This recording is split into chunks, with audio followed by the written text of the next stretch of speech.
Hola, ¿cuántas veces has estado expuesto al tabaco la última semana?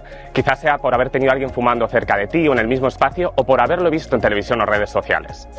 Hoy hablamos de la exposición al tabaco y a otras formas de consumo y conoceremos sus riesgos de la mano de Emma del Castillo Sedano, médica y máster en tabaquismo y drogodependencias. Emma es técnica del Plan de Prevención y Control de Tabaquismo de Cantabria y miembro de la Sociedad Española de Especialistas en Tabaquismo. Te damos la bienvenida a Objetivo Un Mundo Sin Tabaco.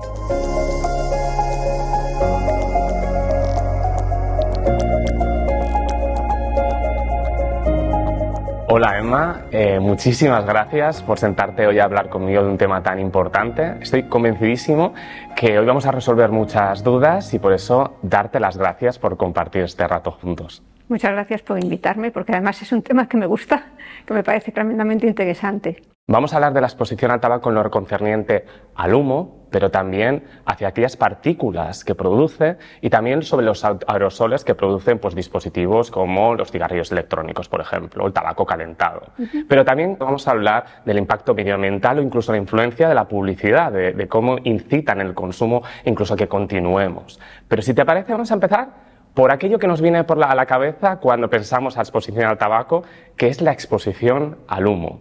¿De qué forma afecta a la salud la exposición involuntaria al humo del tabaco? Pues hay que pensar, el humo de tabaco tiene 7.000 sustancias. Sustancias que podemos pensar como benceno, que está en la gasolina, como cadmio, que está en las pilas, como cianuro, que está en las armas químicas, y luego tiene 70 sustancias que ya están consideradas carcinógenas, que pueden producir directamente cáncer. Entre ellas, por ejemplo, algo que parece que asusta, pero que es el polonio 210. O sea, en el tabaco hay sustancias radiactivas que nos estamos metiendo. Vale. Entonces, ese humo, cuando está en el ambiente, a lo que llamamos el humo ambiental de tabaco, es lo que expulsa un fumador cuando inhala, echa luego, exhala, eso que exhala, y lo que va saliendo del cigarrillo cuando está ardiendo en la mano, cuando está ardiendo en un cenicero. Eso es lo que está alrededor. Ese humo tiene prácticamente todas las sustancias que inhala el fumador, solo que un poquito más bajas. Pero ya sabemos que el humo ambiental de tabaco es un carcinógeno, lo que se llama de clase A, no tiene ningún nivel seguro de exposición. Que el tabaco no es seguro ni un cigarrillo. Entonces, cuando el humo está en el aire, a las personas les llega. ¿Qué produce? Pues en España 3.000 muertes al año. Que dicho así dices, pues claro, no son las 52.000 del fumador, pero es que son personas que no están fumando. ¿Vale? Son muertes evitables. Son muertes totalmente evitables. Es la tercera causa de mortalidad evitable en el mundo. La primera es el consumo de tabaco activo, la segunda es el alcoholismo y la tercera es la exposición a humo ambiental de tabaco. ¿Vale? Entonces, ¿qué produce? Pues la mayoría de las muertes se producen en los no fumadores que están expuestos por cáncer de pulmón y por cardiopatía isquémica. Pero aparte de eso puede producir cosas como disminución de las vitaminas. Por estar expuesto al humo ambiental de tabaco puedes disminuir tus vitaminas C y B y betacarotenos en tu cuerpo. Te puede provocar asma, bronquitis. En los niños, sobre todo, los niños están creciendo, entonces son mucho más vulnerables al humo. Son tan vulnerables que es una de las causas conocidas de la muerte súbita del lactante, que es algo muy serio. Y luego, cuando un niño va al médico, una otitis del oído medio, pues un otitis del oído medio hay muchas probabilidades que el niño esté expuesto al humo ambiental de tabaco. Asma. Hay niños que no han tenido asma antes de estar expuestos y que se le desencadena, o que teniéndolo tienen ataques muchísimo más frecuentes. Vale, todo esto puede ser, pues dices, no es un cáncer de pulmón, es más insignificante, ¿vale? Pero eso significa bajas que no van a la escuela, problemas de que los padres se tengan que quedar en casa y no cuidándole y no puedan ir al trabajo, gastos sanitarios, o sea, todo eso, aparte de las molestias para el niño que está sufriéndolo, pues es importante. Indudablemente afecta a la calidad de vida y al bienestar. Nos has comentado que es el humo no solo que sale por nuestra boca o la nariz, sino también el que sale del cigarro. Pero una cosa que me gustaría preguntarte, sobre todo en los espacios, en los interiores, ¿es cierto que el impacto se produce incluso cuando el cigarro está apagado e incluso cuando el humo ya no está presente? Es lo que se dice, que tú entras en una habitación, ¿no? En una casa o en un coche de gente fumadora, huele a tabaco rancio, huele a tabaco viejo, ¿no? Bueno, todo eso es lo que se llama el humo de tercera mano. ¿Qué significa que es? Pues las sustancias que hay en el humo son como pegajosas, se adhieren con facilidad a las cosas. Entonces se adhieren a todo, se adhieren a la madera, se adhieren a los textiles que tengas en la casa, a los techos, a los papeles, a todo. Y se quedan ahí depositadas. Pero además, desde ese depósito que tienen, van saliendo poco a poco al aire. Y en el aire se mezclan con otras sustancias que hay en el aire. Por ejemplo, la nicotina se mezcla con ácido nitroso. Y se producen sustancias que pueden ser cancerígenas y que están en el polvo, que están en el aire. Y son muy permanentes. O sea, no te vale con que abras la ventana, con que ventiles, con un aire acondicionado. No te vale. Siguen estando ahí. Y siguen estando ahí durante meses. Es tremendo, ¿no? Porque la mejor prueba de que esto se produce es lo que has dicho, el olor que permanece días, semanas o incluso meses después. Estamos hablando de la exposición al humo del tabaco tradicional, pero ¿qué sucede con estas nuevas formas de consumo? ¿La exposición al humo de estas nuevas modalidades es también nociva para la salud? Es nociva, pero no se tienen estudios todavía de hasta qué punto. O sea, se sabe que el cigarrillo electrónico, los productos de tabaco calentados, emiten unos aerosoles. Vale. Es un poquito diferente de lo que pasa con el tabaco tradicional. Es diferente. Lo que digamos que es el aerosol ajeno, el aerosol ambiental, sería lo que exhala la persona después de haber usado el aparato. Lo mismo un cigarrillo electrónico, lo que llaman hoy en día los jóvenes vapor, o lo mismo el producto de tabaco calentado, lo que haces es que inhalas, pero no hay combustión. Entonces, cuando tú exhalas ese aerosol, es lo que se queda en el ambiente. No va saliendo como en el cigarrillo, que además va saliendo. Los riesgos sanitarios, va a haberlos, pero no hay estudios. O sea, todo esto que estamos hablando del tabaco, imagínate que el humo ambiental de tabaco, el estudio así más impactante que hubo fue en el 81. Y cuando salió que fue el cáncer de pulmón en esposas de fumadores, que se multiplica por entre un 20 y un 30%. O estamos hablando muchos cánceres, como por ejemplo el de cuello de útero, el de riñón, algunos tumores cerebrales, el de recto, aumentan un 30% cuando se está expuesto a un humo ambiental de tabaco. Claro, a esas cifras no se cree que se llegue con el aerosol ajeno, porque la concentración de sustancias es menor. Pero es que no es necesario. Ese es el problema, que no es necesario, que estás con unas concentraciones que no son las normales en el aire y que son sustancias que son tóxicas. Entonces, ¿hasta qué punto eso va a pasar? Si en el tabaco se han tardado años en investigar, años en saber lo que pasaba, ¿qué va a pasar con esas personas que están utilizando los cigarrillos electrónicos como aquí no pasa nada? Pues no lo sabemos. Lo que está claro es que, si lo pensamos, el mejor aire que se puede respirar, el puro, es el de la montaña, el de la naturaleza, y todo lo que se añade de manera artificial, pues probablemente vaya en contra de nuestra salud. Y como has dicho, la evidencia nos irá mostrando, ¿no? Y quería preguntarte, ya no solo por la salud, ¿qué impacto medioambiental tiene todo este humo que emanamos del cigarro tradicional o de otras modalidades de consumo? ¿Tiene repercusiones para el medio ambiente? El humo de tabaco es responsable, para que te hagas idea, de 8 millones de muertes al año, de personas humanas. No estamos hablando de los animales, que también tiene repercusión en ellos. Y tiene repercusión de que solo para lo que es la producción, la distribución, todo el proceso, no ya de consumo, el proceso de fabricación y de distribución de los cigarrillos, se utilizan 600 millones de árboles cada año. Aparte de que los cultivos que se usan en países generalmente de bajos ingresos, la mayoría de los cultivos de tabaco, estás quitando recursos de tierra, estás quitando recursos de agua que necesitan en unos países empobrecidos, que no hay alimentos, en unos cultivos que no son sanos, que son letales. Aparte de eso, estás contaminando pues lo que es por la huella del carbono. Ahora estamos todos mucho con ese término, que no lo habíamos oído nunca, parece, ¿no? Sí. Entonces, la huella del carbono, hay que tener en cuenta que la fabricación y la distribución del tabaco es 1/5 parte al año de huella de carbono de la de los vuelos comerciales. Son toneladas y toneladas de CO2. Y luego están las colillas. Las colillas que bueno, parece ser que es normal que tú fumes y ahí va. Es uno de los principales residuos de las costas, además. Es el primer residuo en playas, el primer residuo plástico. Tienen plástico. Los filtros, que no está demostrado que sean seguros, no hay ningún estudio sanitario que lo haya demostrado. Pero sí que es cierto que es más fácil fumar con un filtro, es más suave y entonces entra mejor el humo. Esa es la trampa. Esos filtros son plásticos. Son plásticos de un solo uso. La OMS ha recomendado a los países que en sus políticas los consideren así. Es más, ya hay directivas europeas que están diciendo, bueno, quien contamina paga, que la industria tabaquera tiene que limpiar todos esos residuos plásticos de las colillas que están quedando en las playas. Y hay que tener en cuenta que una sola colilla contamina 50 litros de agua. y contamina la flora, contamina la fauna y pasa a la cadena humana. O sea, esto es todo una rueda. Totalmente, estamos todos conectados, hay lo de la salud, One Health. Y aquí, pues obviamente para las personas que nos estén viendo, lo fundamental es no fumar por razones de salud, por razones medioambientales, por muchas otras razones, pero hay personas que continúan fumando y lo clave es que al menos lo hagan fuera de una zona cerrada, ¿no? Pero cuando estamos en espacios exteriores, ¿existe algún riesgo para la salud estar expuesto a ese humo? Entiendo que de alguna manera también tendrá influencia cuánta concentración haya de personas en ese espacio. Depende, sí. Si tú vas a una playa y 4 personas paseando, si alguien fuma, vale, no hay absolutamente ninguna repercusión. Pero imagínate esas playas abarrotadas que ves en la costa de Benidorm, que yo digo, pero bueno, si es que estás pegado, estás a menos de medio metro, imagínate que la gente a tu lado está fumando, te lo estás tragando.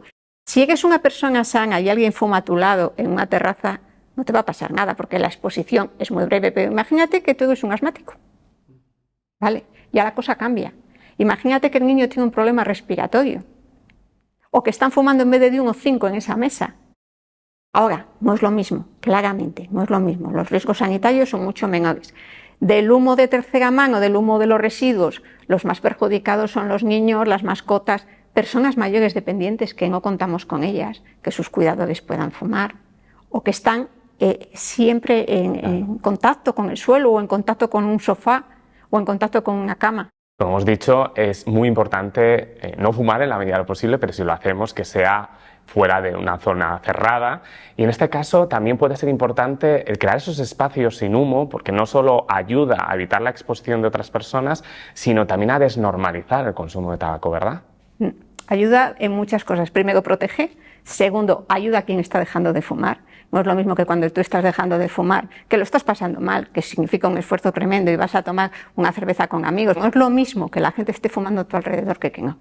No tiene nada que ver. La ayuda es importantísima y el desnormalizar es básico, sobre todo para que no se inicien los jóvenes. Las personas que hoy en día fuman, que dejen de fumar, perfecto. Perfecto. Para su salud y para disminuir las enfermedades y la mortalidad a corto plazo es lo más útil que hay. Pero a largo plazo es que los jóvenes no empiecen. Y para que no empiecen hay que hacer que el fumar no sea lo normal, porque ha sido normal durante muchos años. Hoy en día con las leyes, aquí en España la ley, si vemos, es muy reciente, la ley 28/2005, lleva muy pocos años. Pero si tú ves a alguien fumar en el cine, alucinas. Totalmente. O en un avión, o si tú vas a un centro sanitario, se fuma. Por supuesto que en todas partes las leyes no las cumple el 100% de la población, pero se cumplen. Cuando se hizo la ley en el 2005, la primera ley, la gente se esperaba más, que no se prohibió, acuérdate, no se prohibió en la hostelería, no se prohibió en los restaurantes, en los bares. Pero ¿qué aceptación hubo finalmente? Y la aceptación era enorme y la gente sorprendida. ¿Por qué no se había prohibido? Cuando se prohibió en el 2010 no pasa nada, no se arruinó nadie, no dejó la gente de ir a los bares y a los restaurantes. Entonces, lo mismo pasa con los espacios, con otros espacios. O sea, no es normal, no debe de ser normal que en un centro deportivo, porque esté al aire libre, se pueda fumar. No es que realmente el riesgo sanitario sea tan importante. Puede ser molesto, pero la exposición es muy breve. Pero sí que es cierto que haces que no sea normal fumar en esos sitios, que los jóvenes vean que fumar es algo muy marginal. Pero hay un ámbito específico que no está regulado, que es la esfera íntima, la esfera privada, la familiar, de amigos. ¿Cómo animarías a esas personas para que no consuman tabaco u otros productos, otras formas de consumo en esos espacios? Los espacios privados son complicados, pero a mí me encanta la frase de Jean-Paul Sartre, que decía: la libertad acaba donde empieza la del otro. Muchos perfumadores te dicen, de algo me tengo que morir, me muero de esto. Bueno, vale, es una decisión muy traída por los pelos, porque estamos hablando de una dependencia, pero bueno. Pero los demás no han elegido para nada fumar y les estás exponiendo. Y la única manera de protegerles es totalmente decir adiós al tabaco en ese espacio. La única manera que tienes de proteger a los que viven contigo es que no fumes. O los coches. En un coche hay 23 veces la concentración de sustancias del humo de tabaco que hay en el hogar. Claro, no se vive en el coche, pero muchos países ya lo están prohibiendo. Cuando un menor está a bordo de un vehículo, está prohibido fumar. Lo ideal sería que todos respetáramos a los demás, pero eso no es así. Pero también hay otro elemento que es importante tener en cuenta, que es la manipulación un poco de la industria del tabaco, ¿no? Es decir, porque en nuestro país está prohibido publicitar o sponsorizar cuestiones relacionadas con la industria del tabaco, pero, Emma, ¿de qué forma se cuelan los mensajes publicitarios? Impresionante, es impresionante. O sea, a ver, estamos hablando de una industria que mueve miles de millones, de una de las industrias más potentes del mundo. La industria del tabaco ganó en el 2020, que fue el año de la pandemia, que todos estábamos conectados a las redes sociales y eso, lo mismo que Google. Encima, los cigarrillos electrónicos, que en principio eran unas corporaciones o unas empresas muy pequeñitas, las han ido absorbiendo, las han ido comprando la industria tabaquera, que además ha sacado nuevos dispositivos. Hay unas cantidades de dispositivos enormes, miles distintos, ¿no?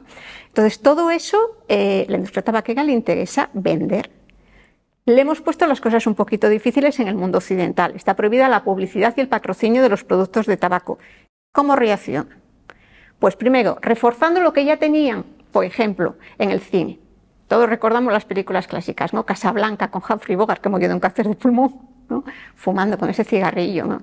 Todos recordamos esas imágenes de actrices de Hollywood tan glamorosas con el cigarrillo. Los dibujos animados, las películas de Disney, las películas de la Warner, Lucky Luke fumaba, los Picapiedras fumaban, ¿eh? Teníamos muchísimo tabaco.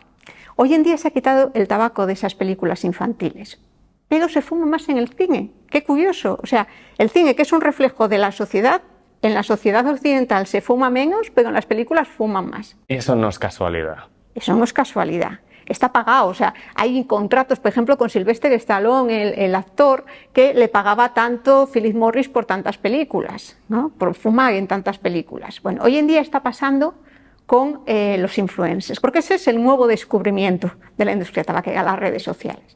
Las redes sociales llegan a todo el mundo de unas maneras escalofriantes, podemos decir, y sin filtro. Lo vemos todos estamos expuestos, pero los jóvenes que siguen mucho a los influencers, un influencer de 18 años que vapee y que les diga lo chulo que es, no es casual.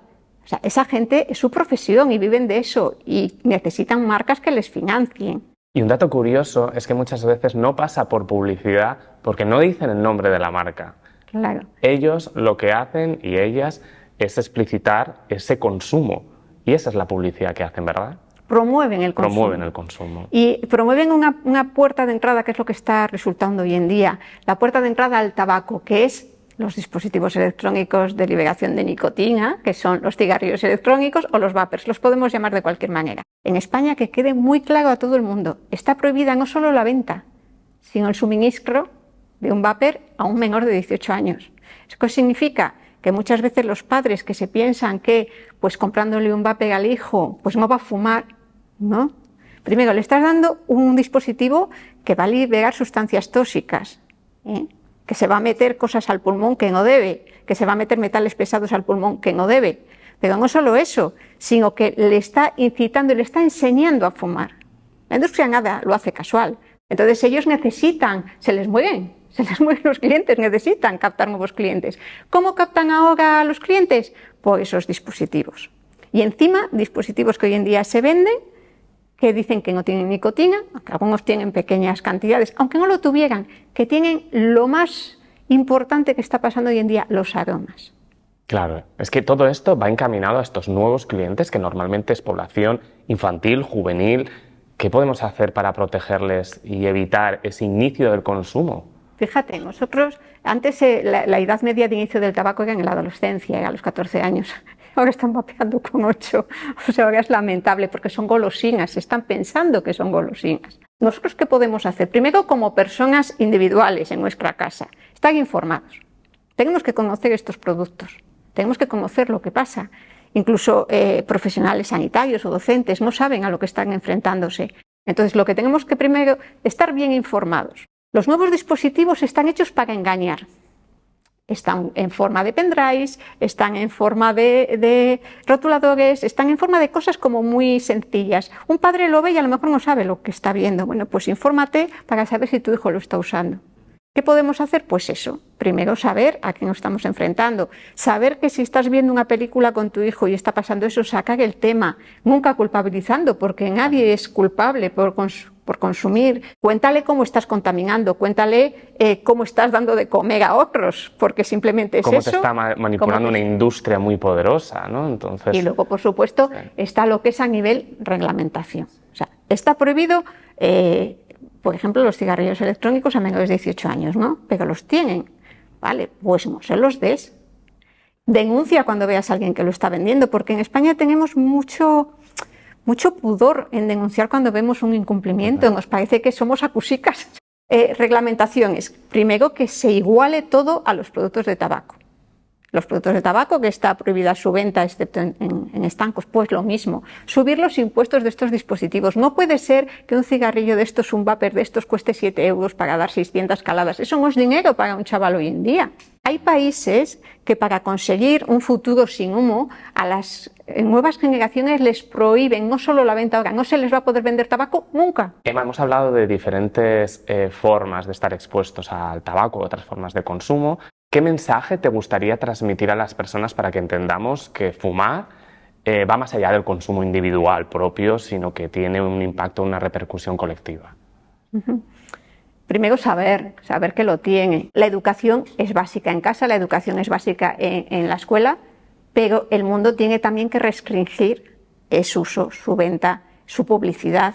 Hay una página que acaba de hacer la Organización Mundial de la Salud, que tú puedes colgar cualquier publicidad, cualquier anuncio que tú veas de dispositivos de tabaco, haces la foto, haces un pantallazo y se lo mandas, porque quieren desarrollar una herramienta de inteligencia artificial para ayudar a que no se promueva todos estos productos y no se promocionen a los menores. Es un granito de arena, pero si todos lo hacemos, vamos consiguiendo el cambio poco a poco. Pues concluyo esta conversación, Emma, dándote las gracias por habernos aportado tanta información, tantas sugerencias, tantas ideas, que yo estoy convencido que van a ayudar a que más de una persona tome conciencia y se sensibilice con este asunto y se una a este objetivo que todos compartimos de lograr un mundo sin tabaco. Muchas gracias. Muchas gracias a ti.